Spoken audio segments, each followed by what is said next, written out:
So we are lucky enough to be joined in the studio by, well, we can say this, San Diego's own Dorothy, right? Yes, I am from San Diego. Now, moved here from Budapest? Yes, when I was 3, so I don't even remember it. But, I was raised in down here and grew up in North County. Why'd your family come from Budapest to San Diego? My mom, single mom. It's funny. She was escaping communism through NATO. It's a crazy story. Well, that's why I asked. I figured there was a good one behind it. Really, she told me, and then everything that happened in my life and how I ended up here. I'm like, it could be a movie, but I don't know if anybody would want to watch it. When I was 3, and apparently, it was down to the last minute. They're like, this is the flight. If you don't get on this flight, you're not going to make it. She had 100-degree fever. I was sick. And a baby, and she got on that plane and was like, I want to take her to California. So wow, isn't that nuts? Have you been back much? Oh yeah, I've been back as a kid. Went on some summer vacations and stuff, and recently to over a year ago to see some family. If your mom through NATO escaped communism to come to California, what's the idea of her daughter being a rock star like to her? Because that really is sort of pretty far removed from everything that she came from. What does she make of all this? I don't think anyone really expected this path. I think sometimes the path just kind of chooses you. Mm-hmm. And she is so supportive. She loves music, and she's a very spiritual lady. So she meditates a lot and does yoga. That's awesome. It's very, very cool.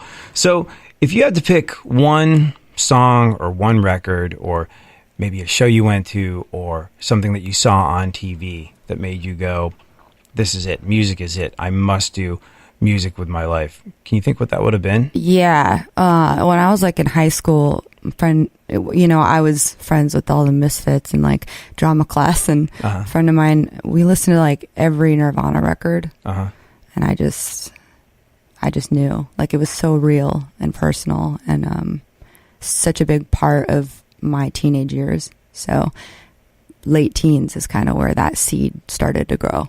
So you hear Nirvana go, this is it. This is what I want to do. Well, and the turning point, my friend had a chord tab sheet on his bed and an acoustic guitar, and I looked at it and I picked it up and I was able to just go, oh, that's a C, and I played it. And then I learned all the basics. I'm like, holy shit, I can write a song. So then I was always writing poetry and whatever, but I needed to write a song because I wanted to sing. I was always singing. So that to me kind of made a connection. So my songwriting has grown from there, and I love collaborating with people the most because it just draws all this different energy into the room. Do you remember the first time you got on stage and really sort of connected with people?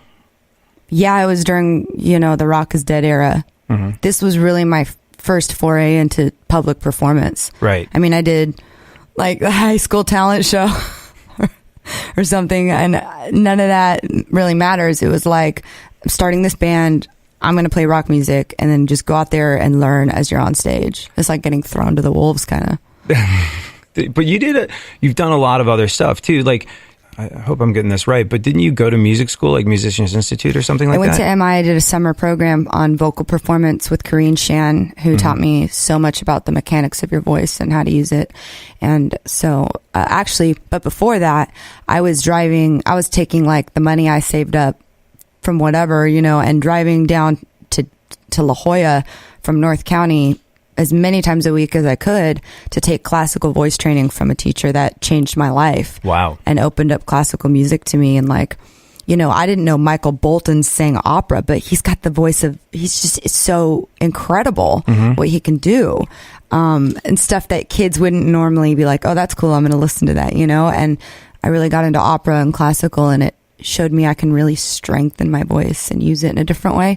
So the rule is, if you can sing opera, you can probably sing anything. Right. Your voice is a muscle and it can be flexible. Wow. So you've really worked. Yeah. And I think that's such an excellent lesson for anybody that's listening and wants to do anything with their life. Not maybe it's singing, maybe it's writing songs, who knows what it is, but sounds like you were drawn to something and you just I'm going to start taking steps and working on getting there. Did you know where it was going to go, or were you just whatever gets me closer to this? It was literally, I have a dream, ... and I just followed that. That's amazing. That's incredible. Didn't you do like a little bit of like songwriting for other people too as well? Yeah, I have. I've collaborated with a few. I haven't really dug into that as much as I want to, because I can write some pop songs. Sat down with Red One and wrote a couple songs. He produced Gaga, and he's an incredible. First of all, he comes from a rock background, right? And then he transitioned somehow into producing these incredible worldwide epic pop songs. And I wrote a couple songs with him. We have this great chemistry. So I like being there and getting out of my head and getting out of Dorothy and not trying to be me and just go, what does the song want to do? What does the story want to say? Right. It's kind of like not channeling, or maybe it's channeling or using your subconscious or speaking from the heart. It's really therapeutic and fun. What's the difference between writing for someone else and writing for yourself? Like if you had to pick one, which one's easier for you? It'd be neither. It'd be like, hopefully there's no difference because the song comes from the heart.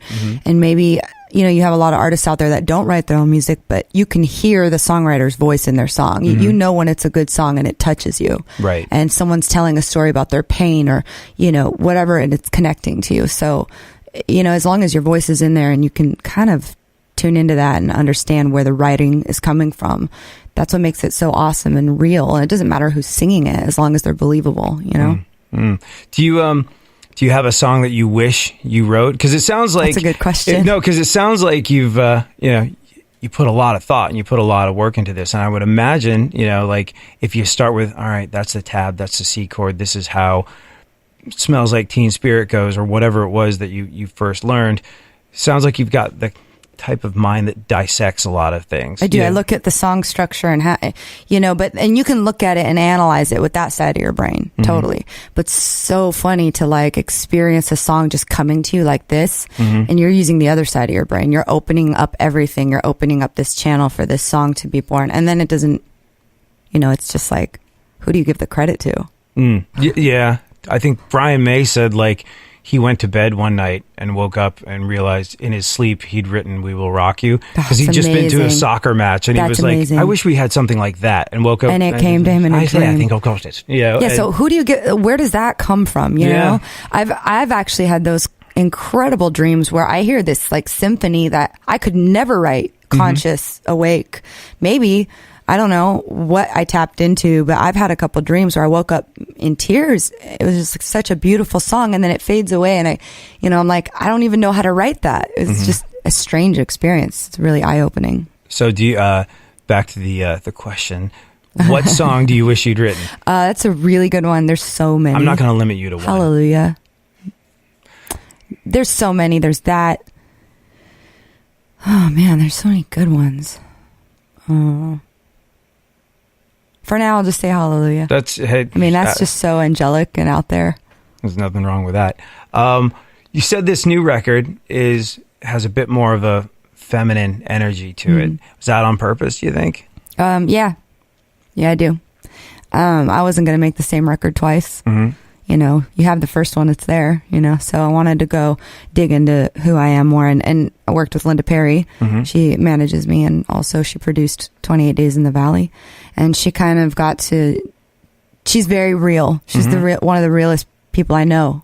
And she's like, I don't know what's going on. Because I was in this weird place in my life where it was like, who's going to produce the album and where am I going to go from here? And she's like, I don't really think that they know. And she goes, to me, you're this California girl. And it just got to the heart of who I am. And, I feel like it was more of a personal album. While the first one's good, this was it was time to grow and change and tell different stories. If I'm listening to the two records back to back, first one's a great rock record. It's got like an incredible vibe to it. Makes you want to drive fast and punch things and windows down and volume up and all that sort of stuff. Great for basketball games. Yeah, absolutely. Like it's Dorothy's great contribution to the world of stadium sports, I think. But the new one, I didn't necessarily connect it with being a more feminine energy, but I thought like, wow, seems like she's a little bit braver on this one. Thank you. In terms of I suppose there's a little bit more of yourself on that record, is what it sounds like to me. Totally. You're right. There is. We were getting to the heart of some stuff. And do you think working with someone like Linda do you think she created a space where you could go be a little bit more up close and personal on the record? Yeah, that is like one of her greatest strengths, is to create like this safe space for the artist and be honest. And like I said, she's really real. So that's what you're going to get when you work with her. And I really appreciate that. That's awesome. Did she ever call you on anything? Oh, yeah. Yeah? Yeah, I showed up to the studio like maybe still drunk. I don't drink anymore, but I showed up to the studio maybe still drunk. In my delusional mind, I'm like, I'm just hungover. It's fine. I can still sing. I'm a rock star, right? No, that's all ego. Mm-hmm. And I try not to think like that. I check myself. And it was awful. She walks in, she's like, "You're making the band suck," Wow. She's like, "Come here and sit down." And I ended up in tears, and, I ended up apologizing to the band. It was very humbling, and it was something I needed to hear. And did that experience make you knock drinking on the head? Because you said you don't drink anymore. I mean, I had been trying for a long time. Mm-hmm. It was something that I'd been struggling with and trying for a long time. Nobody ever spoke to me that way and came at me that way with such brutal honesty. Mm-hmm. And, it's hard to explain to people who don't understand when you're struggling with something like that there's a genetic factor involved, that I'm not going to get into all that. But, if you're out there and you're struggling with something like you want to stop drinking, you're not mm-hmm. alone. It's a very hard thing to do, mm-hmm. but it can be done. And the relief I feel is enormous. I mean, I feel like a different person.